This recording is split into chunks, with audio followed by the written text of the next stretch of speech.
හරි ඉතින් මේ ඔයාලා එකතු වෙලා ඉන්නේ Figma ගැන කියන තුන්වෙනි වීඩියෝ එකත් එක්ක. ඉතින් කලින් වීඩියෝස් බැලුවේ නැත්නම් ඒවත් බලලා මේ වීඩියෝ එක බලන්න. ඉතින් අපි කොහොමද මුලින්ම ප්‍රොජෙක්ට් එකක් ක්‍රියේට් කරගන්නේ නැත්නම් ඩිසයින් එක ක්‍රියේට් කරගන්නේ. මෙන්න මෙතනට ගිහිල්ලා මේ ඩිසයින් කියන බටන් එක ක්ලික් කරාම අපිට පුළුවන් ඩිසයින් එකක් හදාගන්න. ඉතින් මෙන්න මෙතන මේ untitled කියලා තියෙන එක ඩබල් ක්ලික් කරලා අපිට පුළුවන් අපේ මේ ක්‍රියේට් කරගත්ත ප්‍රොජෙක්ට් එකට එහෙම නැත්නම් ඩිසයින් එකට නමක් දෙන්න. ඉතින් මේකට මම නමක් දෙනවා first project කියලා.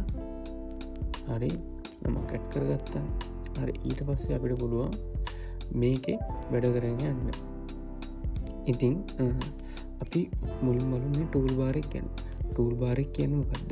මේ ටූල් බාර් එකෙන් තමයි අපිට පුළුවන් අපිට හදාගන්න ඩිසයින් එකට ඕනේ කරන එක එක එලිමන්ට්ස්. එහෙම නැත්නම් අපි හිතමු මෙන්න මෙතනින් බලා ගන්න පුළුවන් අපිට මේ rectangles, lines, arrows, ellipse නැත්නම් මේ එක එක විදිහේ හැඩතල නැත්නම් images, videos පව ඇඩ් කරගන්න පුළුවන් මෙන්න මෙතන මේ තියෙන tool එකෙන්. ඒ වගේම අපිට frame එකක් ඇඩ් කරගන්න. ඉතින් frame එකක් ඇඩ් කරගන්න අපිට මෙන්න මේ frame tool එක ගන්න පුළුවන්. ඒ වගේම move tool එක. ඉතින් අපිට මේ move tool එකත් එක එක දේවල් වලට වැඩගත් වෙනවා. ඒකත් මම කියලා දෙන්නම්. ඉතින් මේ අපි බලමු කොහොමද මේ එක එක ටූල් වලින් වැඩ කරන්නේ කියලා ඉස්සරහට. ඉතින් මම මේ වීඩියෝ එක කරන්න මුලින්ම ෆ්‍රේම් එකක් හදාගන්න කොහොමද, ඒ වගේම ලේයර්ස් කියන්නේ මොනවද කියලා. ඉතින් අපි මුලින්ම ෆ්‍රේම් ටූල් එකට යනවා. ඒ ක්ලික් කරලා එකපාරක් අපිට පුළුවන් එක තැනක් ඩබල් ක්ලික් කරලා ඇදගෙන එන්න. එතකොට මොකද වෙන්නේ? එතකොට අපිට මේ වගේ ෆ්‍රේම් එක ක්‍රියේට් කරගන්න පුළුවන් අපිට. අපිට මෙතන මේ ෆ්‍රේම් එකේ මෙතන නම උඩ ඩබල් ක්ලික් කරලා අපිට පුළුවන් මේ ෆ්‍රේම් එකට නමක් ඇඩ් කරගන්න. ඉතින් ඒ වගේම කොහොමද මේ ෆ්‍රේම් එක රීසයිස් කරගන්නේ? ෆ්‍රේම් එක උඩ මේ කෙරවල තියෙන දාරයක් උඩට ගිහිල්ලා අපි ඒ දාරට මවුස් එක අරගෙන යද්දි මේ වගේ ඊතලයක් දෙපැත්තට වෙච්ච විදිහට මේකේ තියෙන මවුස් අයිකන් එක වෙනස් වෙනවා. ඉතින් අපිට පුළුවන් එහෙම වෙනස් වෙච්ච ගමන්ම ඩබල් ක්ලික් කරලා ඒ පැත්තට අදින්න. එතකොට ඒක රීසයිස් වෙනවා.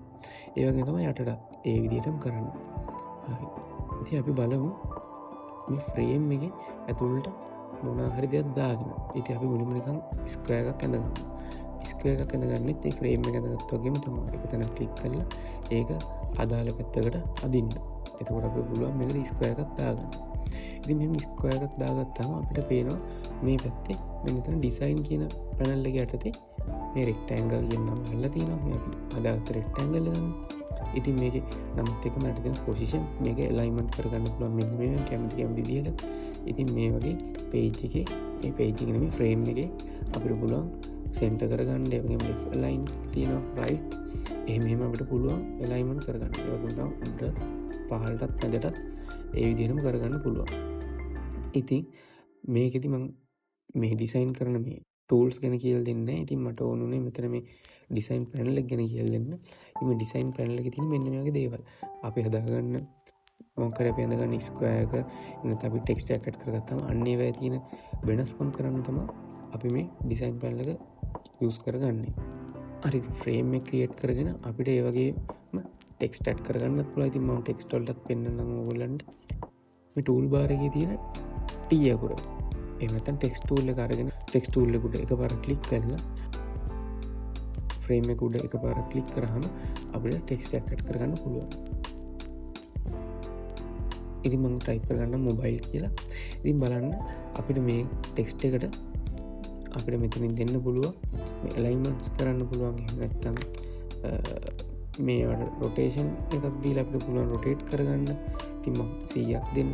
එතකොට බලන්න අපේ ටෙක්ස්ට් එක රොටේට් වෙනවා වගේම තමයි මේ ස්ක්වයර් එකට රෙක්ටැන්ගල් එකට ඒක වටත් කරන්න පුළුවන්. ඉතින් මම ඒව දැන් කරලා පෙන්නන්න යන්නේ නැහැ. මෙතන මට ඕන ඩිසයින් පැනල් එක ගැන කියලා දෙන්න ඕන නිසා. හරි. ඉතින් මේ ඩිසයින් පැනල් එකෙන් තමයි කලර් සෙට් කරගන්නේ. ඒ වගේ කේව කරගන්නේ මෙතනින්ම තමයි. ඉතින් අපි ඊළඟට කරුණු ලේයර්ස් ගැන. ලේයර්ස් ගැන ඉගෙන ගන්න අපි මුලින්ම මේ ඇසෙට් කියන එකේ ඉඳලා මෙහෙම පෙනුනේ ඇසෙට් පැනල් එකේ. අපි ෆයිල්ස් පැනල් ෆයිල් වලට එනවා. එතකොට දැන් මෙතන අපිට බලා ගන්න පුළුවන් අපිට මෙතන pages add කරගන්න පුළුවන්. page 1 එකේ තමයි අපි දැන් ඉන්නේ. ඉතින් අපි බලමු මේ layers කියන එකේ මේ layers panel කියන එකේ මොනවද සිද්ධ වෙන්නේ කියලා. ඉතින් අපිට පේනවා මෙතනදී frame එකක් පෙන්වනවා. මොකද්ද මේ අපි මේ කලින් create කරගත්ත frame එක. ඉතින් අපි මෙතෙන්ට අපි rectangle එක add කරගෙන බලමු.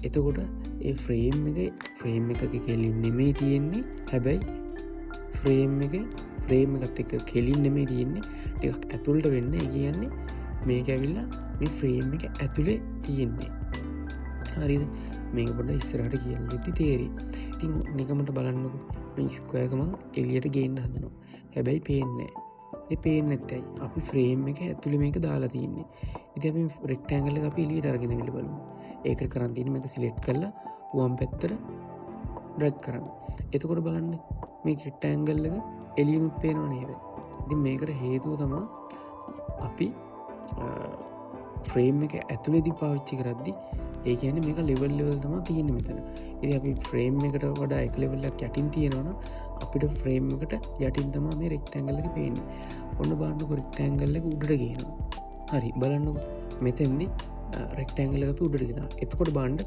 මේ දෙකම තියෙන් සේම් ලෙවල් ඉති ඒක නිසා මේ ෆ්‍රේම් එක අයින් කලාට ආකට ෆ්‍රේම් එක ඇතුළට ස්කෝයක යව්වට අපිට ස්කෝයක පේනවා ෆ්‍රේම් එක කලින් වගේ මැකිල පේන්නේ නෑ ඉතින් ඒක තමා මේක වෙනස මේක තමා ලේස් කියන්න ඉතින් බලන්න දැන් ආයම ෆ්‍රේම ඇතුළා මේ රික්ටෑන්ගල ගැඩලා තින් ඉති ඒක නිසා මේක එලියට යවද්දි ඒක පේන්නේ නෑ මොකද ෆ්‍රේම් එක අස්සේ විතරයි මේක වැඩ කරන්නේ මේක අස්සිතම විව්වෙන්නේ ති අපි ආය මේක එලියට ගෙනාවොත් අපිට පුළුවන් මේක එලියෙන් බලාගන්න දැම් මේක යට තියෙනමකක්ද හේතුවා මේක ෆ්‍රේම් එකට යටින් තියෙන්නේ මෙන්න මෙතන අපි ඒක රෙක්ටෑන්ගල උඩට ගෙනාවොත් අපිට රෙක්ටෑන්ගල්ල ෆ්‍රේම් එක උඩින් පේනවා මුළු රෙක්ටෑන්ගල් එකම පේනවා ඉතින් මෙන්න මේක තමයි ලේයර්ස් කතාව එහෙනම් ඉතින් අපි ඊළඟ වීඩියෝ එකෙන් හම්බෙමු ඊළඟ වීඩියෝ එකෙන් කතා කරන්න මේ ටූල් බාගේ ටූල් වලින් මොනවද කරන්න පුළුවන් මේ වගේ ස්ක්වයර්ස් දාන හැටි ඒ වගේම ටෙක්ස්ට් දාලා ඒවට කලර්ස් දෙන හැටි මේ ස්ක්වයර්ස් වගේ දේවල් දාලා